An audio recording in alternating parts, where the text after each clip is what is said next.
स्वागत है आपका हमारे YouTube चैनल पे। आज हम लोग एक नए टाइप का सम करने वाले हैं जो आपके सामने दिख रहा होगा। Find the value of k if the roots of the following quadratic equation are real and equal. Okay, आपका क्वाड्रेटिक इक्वेशन का इक्वेशन क्या है? 3y² + ky + 12 is equal to 0।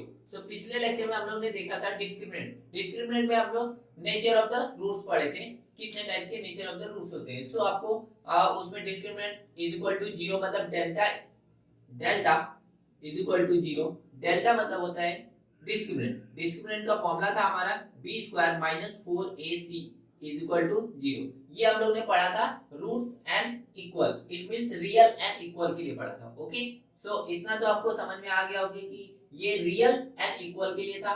और एक सेकंड टाइप का था कि जिसमें ग्रेटर देन 0 था, मतलब आपका जो डेल्टा था इज ग्रेटर देन 0 था, और एक डेल्टा था जो लेस देन 0 था।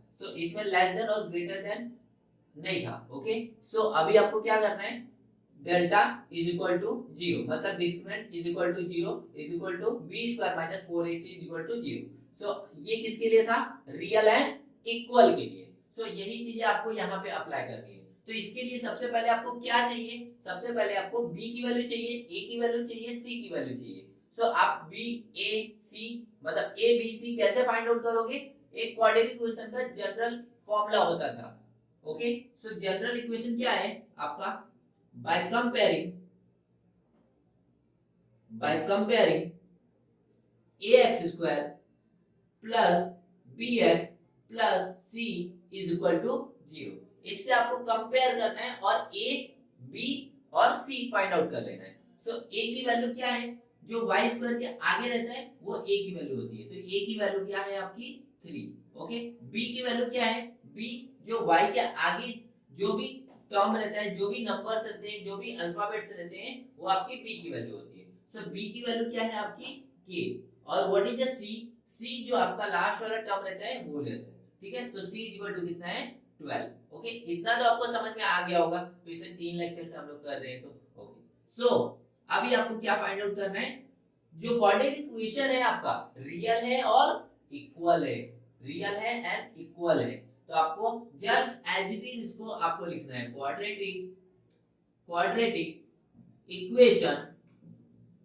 Equation are real and equal.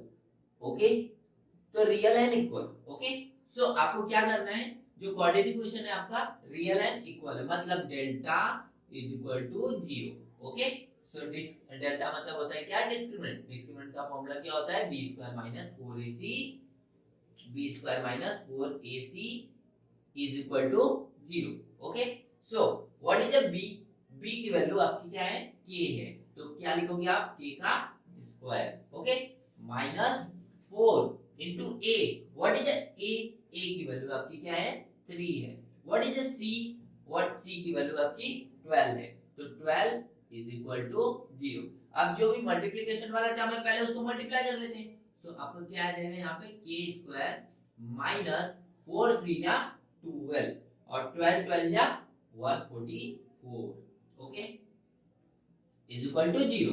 अब आपको क्या करना है? -144 को राइट साइड लेके जाना है। ओके, जिससे हमको k की वैल्यू फाइंड आउट हो जाएगी। ओके, आपको क्या करना है? -144 उस साइड जाएगा तो +144 हो जाएगा, मतलब 144 और यहाँ पे k का स्क्वायर।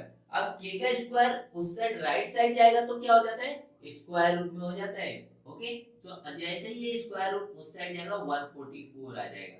और स्क्वायर कभी भी राइट साइड में जाता है तो हमेशा प्लस माइनस का साइन लगाना मत भूलिए। ओके, तो क्या लगाना है आपको? k + minus under root it means square root 144। Okay, आपको क्या करना है? Plus minus square root of 144 कितना होता है पता होगा आपको?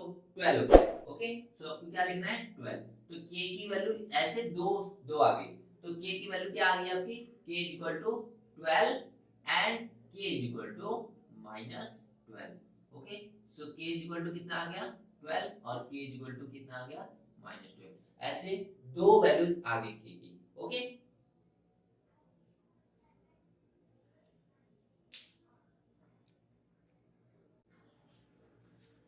सो दोस्तों इसी के साथ हम लोग अब सेकेंड टाइप का सम हम लोग स्टार्ट करते हैं। जो सेकेंड टाइप का सम आप लोग को दिख रहा होगा यहाँ पे, if x is equal to 3 in one root of the equation kx square minus 10x plus 3 is equal to 0, find the value of k। यहाँ पे भी आपको k की वैल्यू फाइंड आउट करनी है, वहां पे भी आपको k की वैल्यू फाइंड आउट करनी है। सो सबसे पहले आपको आइडेंटिफाई करना रहेगा कि किस टाइप का सम आया एग्जाम में। ओके, कभी कभी x की वैल्यू दी रहती है या y की वैल्यू दी रहती है, मतलब इन केस कभी कभी x के फॉर्म में क्वाड्रेटिक इक्वेशन दिया हुआ रहता है, तो आपको x की वैल्यू दी रहेगी और k की वैल्यू पूछा रहेगा। ओके, अगर कभी कभी पहले वाला जो सम कराया है उस टाइप का सम आ जाता है, तो आपको सबसे पहले एग्जाम में आइडेंटिफाई करना है, देन उसके बाद सम को स्टार्ट करना है। ओके, तो अभी हम लोग ये वाले सम को कैसे सॉल्व करते हैं ये देखते हैं। Okay, so if x is equal to क्या है 3 है और क्वाड्रेटिक इक्वेशन क्या दिया हुआ है kx square minus 10x plus 3 is equal to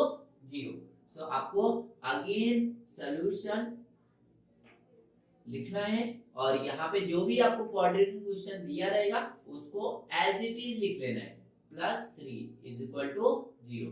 अब आपको क्या फाइंड आउट करने के लिए बोल रहा है, k की वैल्यू फाइंड आउट करने के लिए बोल रहा है। So x is equal to क्या है 3, तो आपको पुट क्या करना है, put x is equal to 3, जो भी आपको दिया रहेगा वो पुट कर देना है। कभी कभी x की वैल्यू 3 दे देती है, कभी कभी x की वैल्यू 1 दी रहती है, 2 दी रहती है, तो जो भी डेटा दिया रहेगा उसके हिसाब से आपको k की वैल्यू फाइंड आउट करनी है। सो आपको क्या पुट करना है, put x is equal to 3। Okay, so जहां जहां पे है x वहां वहां पे क्या पुट करना है आपको 3। ओके, सो क्या आ जाएगा आपका k इनटू x की वैल्यू क्या है आपकी 3 है, तो आपको क्या लिखना है यहाँ पे 3 का square minus 10 into what is x, x की वैल्यू क्या है आपकी 3 है, plus 3 is equal to 0। Okay, अब क्या करना है आपको, सबसे पहले आपका 3 का स्क्वायर दिख रहा है आपको, तो 3 का स्क्वायर कितना होता है 9, तो k इनटू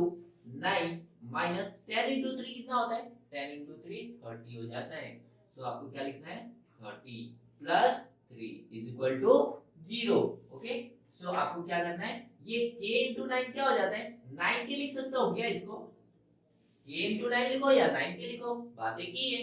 ओके, सो अभी माइनस 30 प्लस 3, माइनस 30 प्लस 3 जरा सोचिए कितना होता है, तो माइनस और प्लस, प्लस और माइनस क्या हो जाता है माइनस होता है, तो सबसे पहले क्या आपको क्या करना है माइनस करना है, तो माइनस कर लो, माइनस 30 प्लस 10 कितना हो जाता है 27, और 27 माइनस करने के बाद आपको एक स्टेप और करना होता है, जरा याद करेंगे तो आपको पता चलेगा कि माइनस करने के बाद साइन का भी ध्यान देना पड़ता है अपने को, तो साइन कौन सा लगेगा प्लस 30 सॉरी माइनस 30 का या प्लस 3 का, नंबर कौन सा बड़ा है, नंबर तो 30 बड़ा है, 30 के सामने कौन सा साइन है माइनस है, तो आपको क्या लगाना है यहाँ पे माइनस लगाना है इज इक्वल टू 0। ओके, इतना तो आपको समझ गया होगा। अभी माइनस 27 को राइट साइड में लेके जाना है, तो क्या हो जाएगा प्लस 27।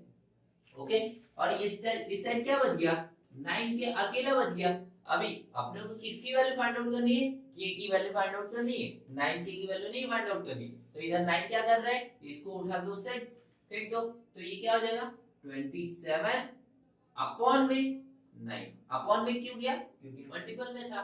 ठीक है, तो 9 3 जा कितना होता है 27। ओके, सो k की वैल्यू क्या आ गई आपकी k इक्वल टू 3। तो इस तरह हम लोग का k की वैल्यू फाइंड आउट होगा। ओके, तो अभी जो भी आपको सम कराया उसको आप स्क्रीनशॉट ले सकते हैं, अदरवाइज आप नोट डाउन कर सकते हैं वीडियो को पॉज करके। अगर वीडियो पसंद आई हो तो इसको सब्सक्राइब कर दीजिएगा और लाइक कर दीजिएगा, और आपके दोस्तों में से जिसको भी बोर्ड एग्जाम आ रहे होंगे उनको शेयर कर दीजिएगा। चलिए, तो हम लोग मिलते हैं नेक्स्ट लेक्चर में। Okay, bye bye, take care.